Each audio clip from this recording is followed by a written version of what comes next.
Welcome to Talking Buffalo, featuring conversations with guests from around the world of sports, media, pop culture, and all things Buffalo, with your host, Patrick Moran.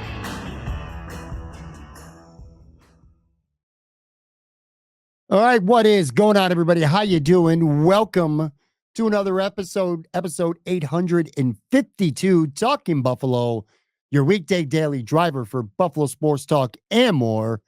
Today's episode is presented by Golf Dojo, your space, your time, your game. Bring your game to Golf Dojo, Western New York's best indoor golf experience. Visit mygolfdojo.com. My name is Patrick Moran. Thank you very much, as always, to everyone out there for watching, for listening, for following, for subscribing. I promise you, I truly appreciate y'all very, very much. I was at Bills camp in Rochester today being Monday. Most of you are actually listening to this on Tuesday, day 9 of Bills training camp in Rochester. In fact, there are now only 2 more practices remaining. The team is off here on Tuesday. They'll be back Wednesday and Thursday. I'm definitely going to be there Thursday. Wednesday remains to be seen. Got some camp observations that I want to share with you today. Underdog stories with the Buffalo Bills, from what I could see, are really starting to emerge. I think it's interesting, and I think it's very exciting. I'm going to share a couple of those with you today, as well as some other general observations that I got a chance to see again with my own eyes at practice on Monday. A real quick story. I got to share this with you too before we dive into some Bills stuff. Originally, I'm supposed to have Anthony Marino on with me. Anthony has been absent from the podcast for the last couple of weeks. He's had some career stuff, some personal stuff going on. So for the last few weeks, I've been very much looking forward to getting him back. And we talked over the weekend to make sure he was still going to be able to do a taping with me on Monday. And he was able to. And I put it in the books for 7:30. So we were supposed to record this episode 7:30 p.m. on Monday night. Around 4:45, Anthony sends me a text, or a DM, I should say, on Twitter, pretty much saying, he got a new laptop. And he's like, well, where's the link? And then I looked and I was like, holy shit. When I scrolled up, we were supposed to record at 4:30. For some reason, I thought it was 7:30. Long story short, I completely screwed up. So no Anthony today. Hopefully he's going to be able to record me on Thursday, and we'll have him on for Friday's show. But, I said it yesterday on the show that I was going to have Anthony today, and that's the reason why, because I am an absolute idiot. Got to tell you though, man, I've been doing this for a long time now, about 6.5 years or so. I think it might be the first time that's ever happened. There's been guests that I've had scheduled that something would come up and they had to back out last minute, or there's been a couple episodes where something happened with me where we had to reschedule, last minute. But never did I go to the lengths of actually writing down a time and scheduling a time incorrectly like I did. So my bad. No Anthony Marino today, but hopefully, like I said, he'll be on Friday's show. So I'm just going to do the best I can here to kind of empty out my observation notebook from practice to you guys, talk to you directly today as best I can.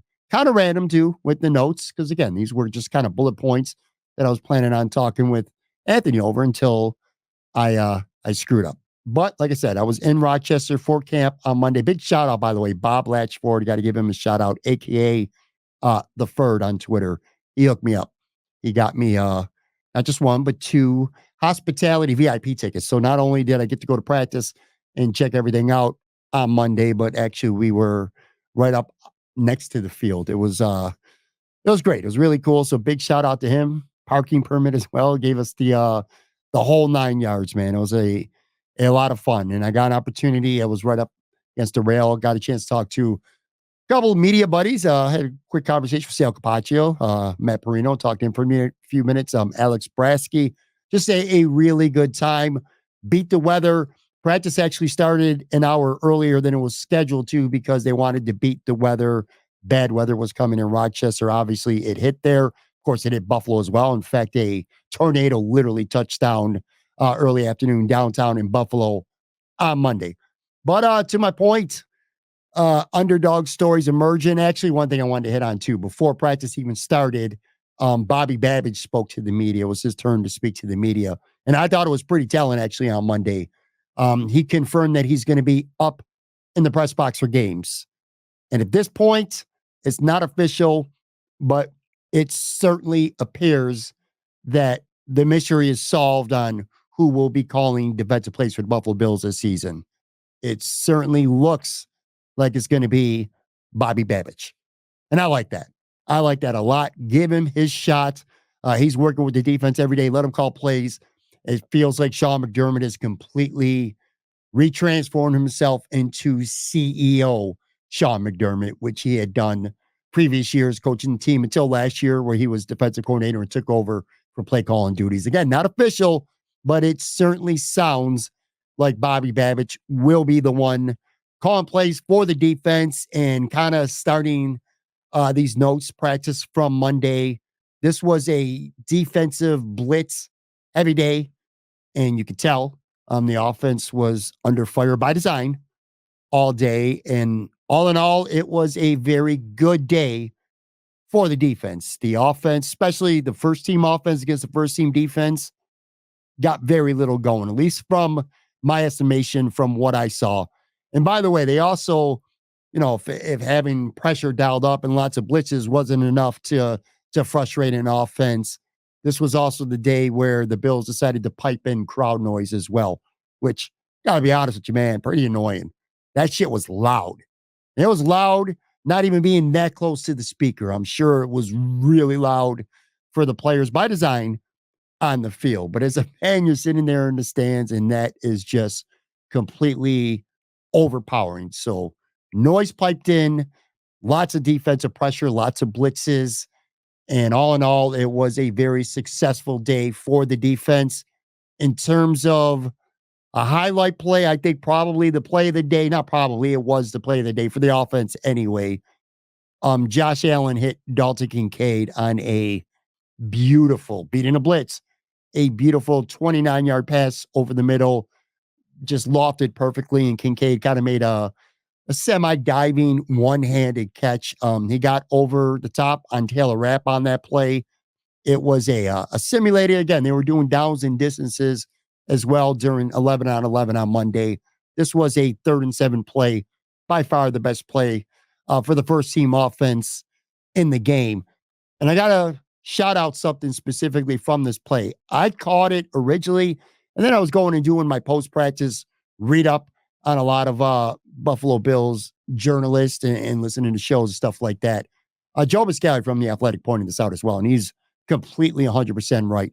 Tyrell Shavers was brought in right before the snap as an extra blocker, and he made a really nice block, which allowed Josh Allen the time to throw, like I said, a perfect pass to Dalton Kincaid perfectly in stride. I mean, it wasn't like Taylor Rapp got cooked on the play. He was right there in coverage. Just a perfect throw, a beautiful catch, and again, the best offensive play by far during an 11 on 11 for the Buffalo Bills. But anyway, Dalton Kincaid is going to be a star. Josh Allen already is a star. That's not what I was talking about when I said underdog stories are really starting to emerge. One of them is this tight end. And I've been hearing about him now for the last handful of days. Zach Davidson, I'm talking about. The hype, let me say this. After watching him, and I was pretty focused on him throughout practice on Monday, whether there was 11 on 11 stuff, 1-on-1, 7-on-7, just him catching passes, running routes, warm-ups, not without a defender draped on him. I get it now. I do. I feel why this Davidson hype train feels legit. He had a couple nice catches in work on Monday with Mitch Trubisky, Bichelle as well. One of the few, I would say, Bills offensive non-first teamers to pop. This guy is, and I didn't really know anything about him before this camp. I remember him being on the practice squad last year or 2 years ago. I remember that he tore his ACL, missed a year. But I'll tell you what I can tell you, he is very fluid. He runs routes that look good. He's got a little bit, in a way, of Dalton Kincaid in him. And what I mean is this. Dalton Kincaid, for me, runs routes where he's moving quick and fluid, and it doesn't even look like he's putting a lot of effort into it. Like, it's just effortless. Kind of get that, not on the same level as Dalton Kincaid, but that gliding, that sense of effortlessness from Davidson that I really like a lot. And I had a conversation. In fact, one of the things I was talking about when I was conversing with Sal Capaccio briefly is, and he feels the same way, Zach Davidson has a legitimate, real chance to make this roster. He has a legit, real chance to make this roster. And Sal told me, and I'm sure he said it on the radio and on his show as well, that he thinks that not only does Zach have a chance to make this roster, but he's got a chance to get on the field and play. And I'm really intrigued by this right now because going into camp, I did not spend much, maybe not any time really evaluating tight end because to me it's open and shut. You keep 3 tight ends. It's Dalton Kincaid, it's Dawson Knox, and it's Quintin Morris. But Davidson has played his way into this conversation. He has played his way, I think, and apparently other people do as well, into having a legitimate opportunity to make this football team. Not just an opportunity, but a legitimate opportunity to make this football team. But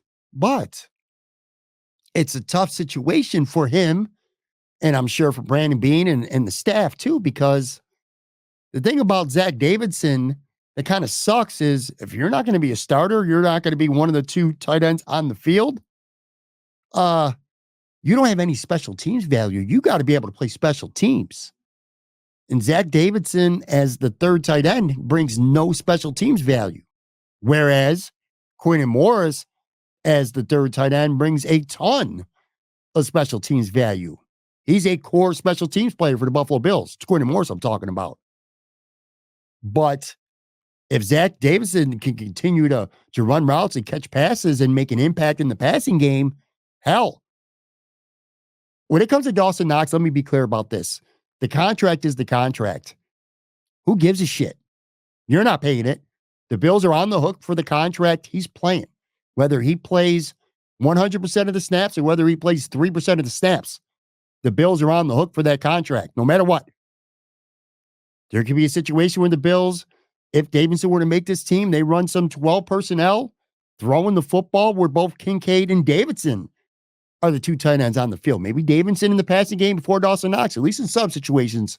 Anyway. But this preseason, the preseason doesn't mean a lot for a good majority of players, but I'm telling you now, it means the world for Zach Davidson, who I still think to some extent is a long shot to make this team, even though he is a really good story right now. But I think he is 100% playing himself into legitimate consideration. The preseason is going to be huge, starting this Saturday against the Chicago Bears at Highmark Stadium. It's going to be huge for him. Now, here's a possibility. Could the Bills keep 4 tight ends? Is that possible? Sure. But if the Bills keep 4 tight ends, so if Zach Davidson really shows out in the preseason, and you conclude that Quintin Morris not only could do some things in the passing game, but more importantly, perhaps for the cause, is a core, really solid special teams player. And let's not forget, they lost Saron Neal. They lost Tyler Matekovich. So this is a team that has lost some core special team players. Not so sure they're going to be eager to jettison somebody like Quintin Morris off the roster if it's even close. But let's just say that Zach Davidson plays so well that you decide, you're Brandon Beane, you decide you cannot get rid of this guy. You got to get him on your 53-man. Do they keep 4 tight ends? Or maybe they try to cut Quintin Morris. But that is really risky. Again, you are messing with special teams, losing potentially another special teams core player. There's probably one of 31 other teams around the league that would take up Quintin Morris, that they would put a waiver claim in for him. Again, a good core special teams player who does some things on offense too. Let's not forget that. It's not like Quintin Morris is useless on offense. So the Bills, because of the way Zach Davidson looks, could be putting themselves in a little bit of a bind. Could they keep 4 tight ends? Yes. But if you do, that's going to probably come at the cost of keeping an extra wide receiver. Like if you're keeping 4 tight ends, it becomes far less likely that you're going to keep 6 receivers. Now you're probably only keeping 5. Or if you're going to keep 10 defensive backs, maybe you're only keeping 9. Or if you're going to keep 11 defensive backs, maybe you're only keeping 9. Or if you're going to keep 7 linebackers, maybe you're only keeping 6. You get what I'm saying here, folks. If you're going to keep a 4th tight end, you're going to have to lose a roster spot somewhere else on this team. And I don't know if, and this is kind of going back to Sal Capaccio's point here, folks, if Zach Davidson makes his 53-man roster, you got to feel like it's because he's good enough to be on the field, which would be really interesting. I don't think you keep 4 tight ends and you have Zach Davidson inactive. Logic tells me that maybe you try to cut Quintin Morris and get him back on the practice squad. But again, you are playing with fire, or you also might be playing with fire if especially if Zach Davidson shows out a little bit over these next 3 weeks in the preseason. It might be difficult to get him back on the practice squad. So that is one of the many things that I'm definitely looking forward to seeing come Saturday, how Zach Davidson looks, and does he continue to play himself into a very likely role, on this football team right now. I'm going to take a quick break, come back. Kyrie Elam's been the talk of camp for quite a while, and I kind of feel like he was one of the bigger storylines from Monday as well, for the right reasons, indeed. So I'll be right back, talk some Kyrie Elam, plenty more coming up from Bills camp on Monday.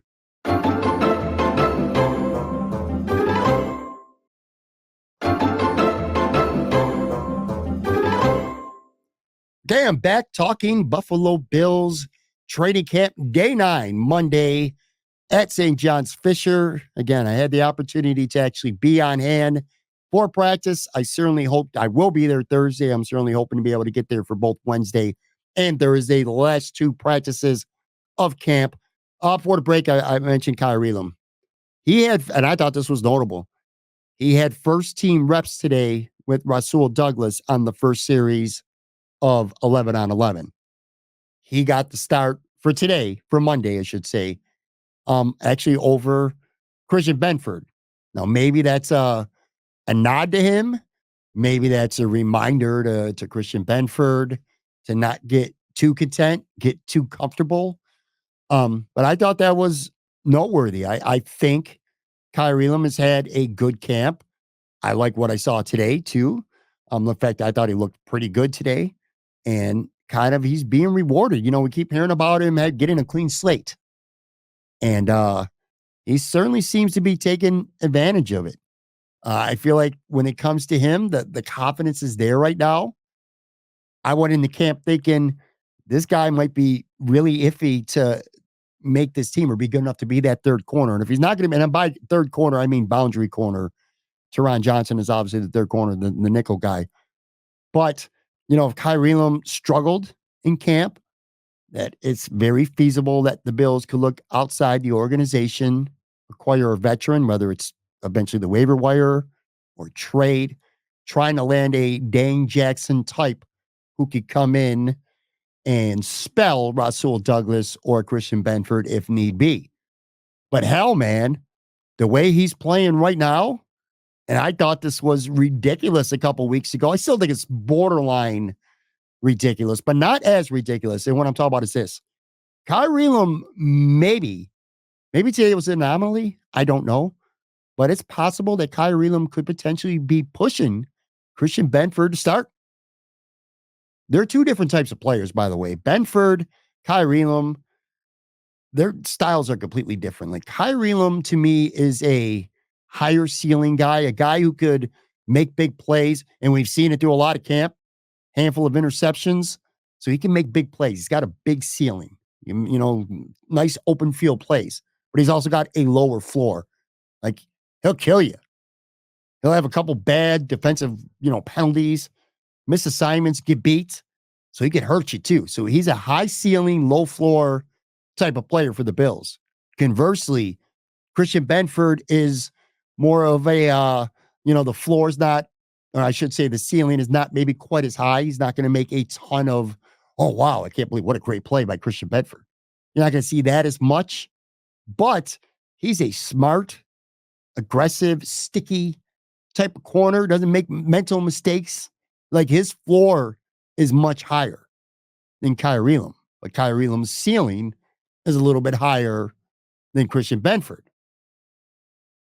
I think, worst case, put it this way, short of him becoming a calamity over the next couple weeks in the preseason or whatever, or something happening crazy, Kyrie Elam's a lock to make this team. And I know this sounds crazy to say this now, but a few weeks ago, I did not think that Kyrie Elam was necessarily a lock. Like I said, if he struggled, I saw a scenario where Brandon Beane could look outside the organization and add to this position. I don't think you need to do that now. And, Rasul Douglas, in the last year of his contract, he's not that young, did not get an extension. They did not redo his deal. As things stand right now, it's very conceivable that Kyrie Elam could be your Dane Jackson for this year. Next year, you let Rasul Douglas move on, and you got Benford and you got Elam. Now, of course, Elam could have 2 years, which, you're going to exercise that fifth-year option. That would be tough to do that on a guy who, if he waited to next year, his fourth year would be his first-time starter. So I'm not sure they would do that, but Benford would be going in his fourth year. Elam would be going in his fourth year. So you would have 2 cheap rookie corners on rookie deals. However, both those corners would be in line. Certainly Benford, if he plays well again like he did last year, for a big extension before that. But you get my point. I think this is becoming, I don't know if I want to go true competition right now, but what I do think is that this is a true endorsement on what we've seen for Kyrie Elam so far this summer, and that he has earned, and Sean McDermott has given him what he's earned, which is more playing time with the ones. I can't wait to see what he does over the next few weeks as well. But I think his spot is completely secure on the team. And he's not like really in it. It's hard to call somebody an underdog story when they're literally the first round pick a couple of years ago. But you could also look at it from the vantage point that maybe a year or so ago, once he lost the job last year, we thought he would be a starter last year, and Christian Benford took that job from him. Kyrie Elam didn't play much and looked like a lost cause not all that long ago. So in some ways, maybe it is an underdog story, a comeback story for Kyrie Elam. Either way, it's really encouraging to see. And speaking of sticking with that underdog emerging stories, Daequan Hardy, man, 6th round pick from Penn State. I was really impressed. And I watched him a lot on Monday. And one thing I noticed too, because I know in college primarily, at least anyway, he was a slot guy. And I remember when he was drafted, he's a slot corner primarily, and he's a kick returner. And Sean McDermott has openly said they drafted him because of his return abilities, which, by the way, I didn't get to practice late, but however, like I said, they started practice earlier because of incoming weather or weather that was scheduled to come in. So they got the practice in a little earlier. If they did kickoffs on Monday, I was not there for it.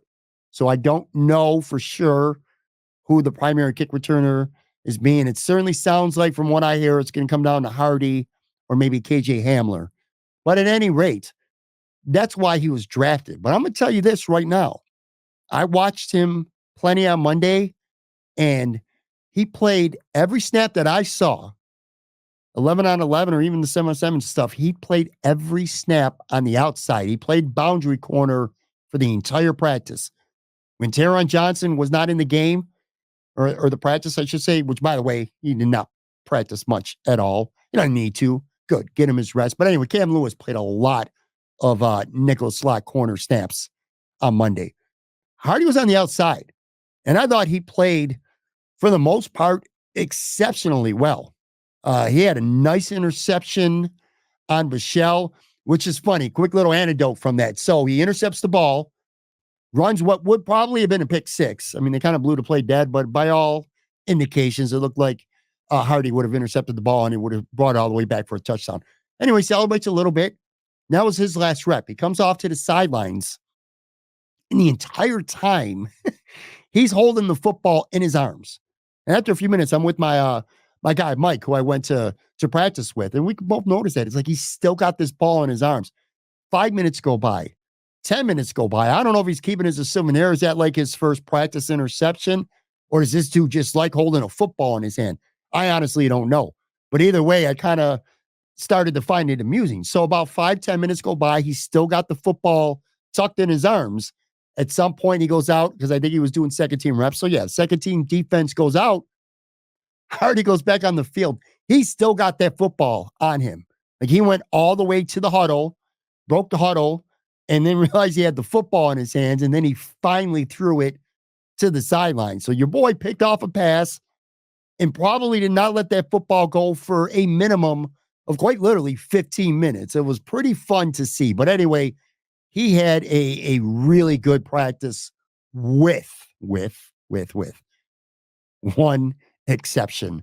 So they were doing one-on-ones, and he was on the far right side, matched up one-on-one with Keon Coleman.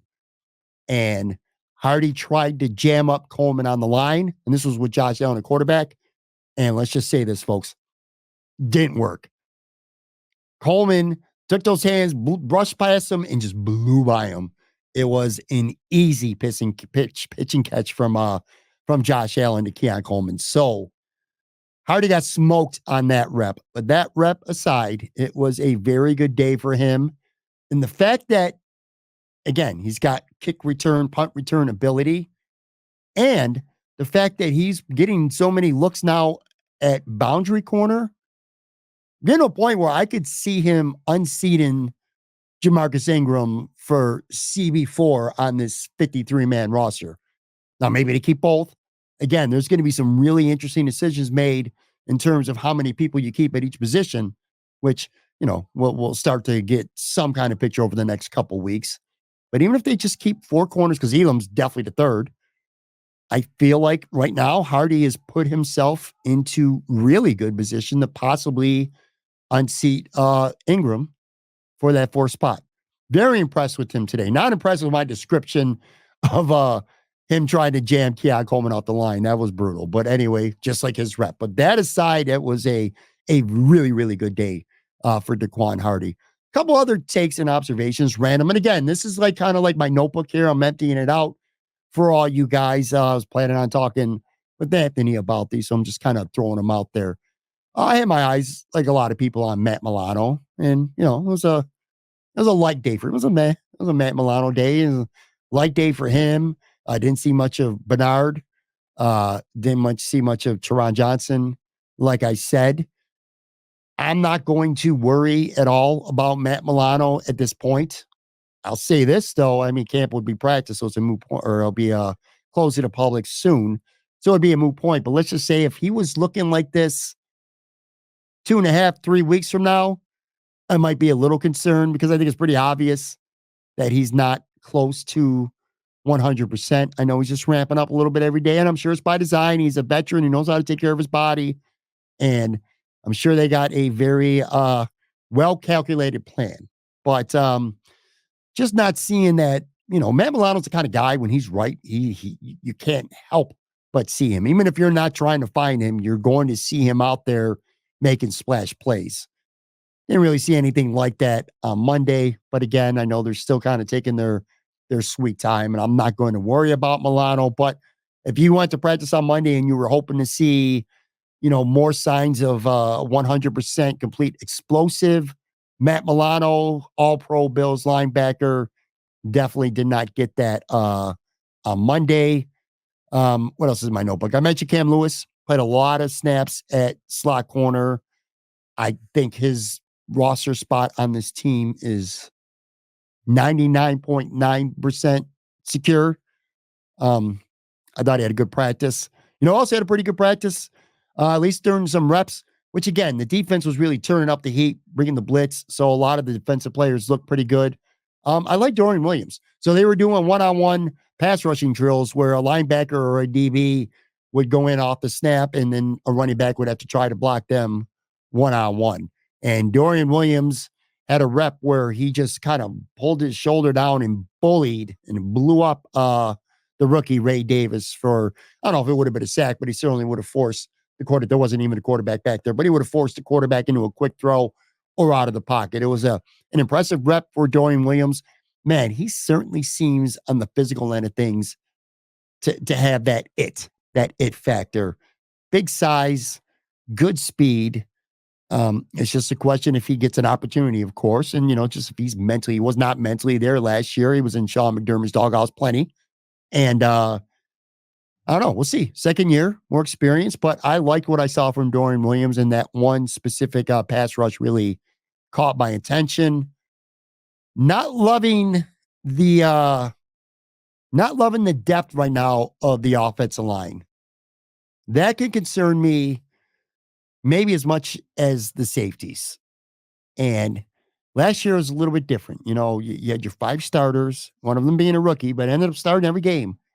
Well, last year you had Ryan Bates, who could play 5 positions. So, whether it was a tackle, guard, the center, if somebody goes down, you're like, I got Ryan Bates. I feel good about that.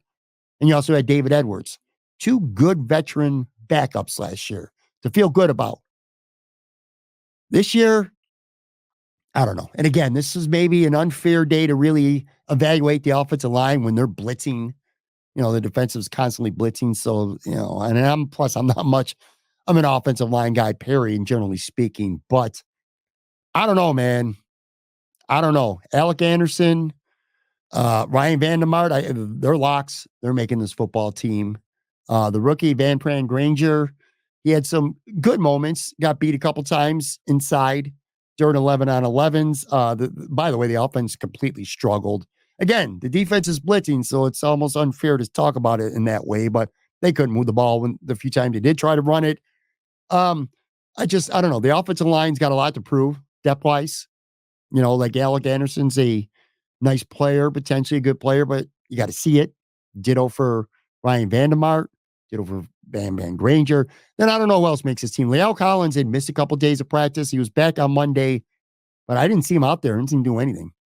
Grable, the rookie, he played right tackle. It's like, I didn't really see much from him. Only what I did see from him after practice was him carrying Spencer Brown's pads around, his shoulder pads and his helmet. That was pretty funny to see. But anyway, I'm a little concerned. Like right now, if you were to say, what are your biggest concerns about this team? It used to be receivers. I'm not really concerned about the receivers anymore. To me, it's the obvious, the safety position, of course, because of the injuries. But I just don't love the depth as things stand right now with this offensive line as things stand if a starter were to go down. So we'll see how that plays out, but that's something that kind of caught my eyes. Ray Davis, I mentioned him earlier. We have to wait and see on him. He's a between tackles kind of guy. Like I'm interested in seeing how he looks in the preseason. Live bullets, live action. Kind of hard. No running back has really stood out to me. I've been to a couple practices now, and none of them have any running back really stood out to me. I mean, you kind of know what James Cook is.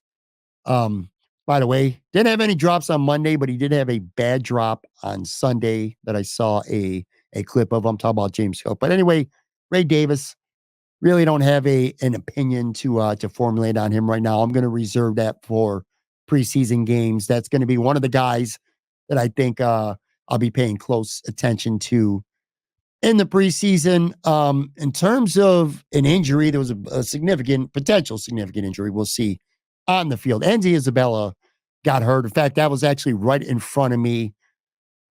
He got hit by Deshaun Williams, which, by the way, kind of caused a ruckus. Josh Allen was pretty heated. A scrum broke out, but he stayed down. Andy Isabella grabbed. I couldn't tell if it was his ankle or his lower leg. Looked like it might have been above his ankle, which, again, no medical expert here by any means, but it's like your tibia. But I broke that before. And as soon as I saw that, I started thinking about that. Like that looks like the area where he may have got injured. The cart came, but I don't want to put too much emphasis on a cart coming to get him because it's a long ass walk back to the locker room. So if you have any kind of leg injury, a cart would be pretty common to come get a player. Doesn't look promising. And quite frankly, his chances of making this team before that injury, I don't think we're all that promising. If he's going to miss time, I think KJ Hamler is a direct beneficiary.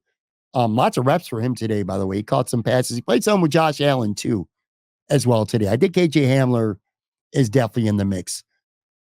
Guys who did not practice included Justin Shorter. Look, I like Justin Shorter, man. I wanted to be Team Justin Shorter. This guy just can't get on the field. I think his chances of making this team are almost dead before they even start, before the preseason even starts. Between the way Shavers has played, between the potential that Hamler flashes, I don't see it. I think Shorter is in big, big trouble.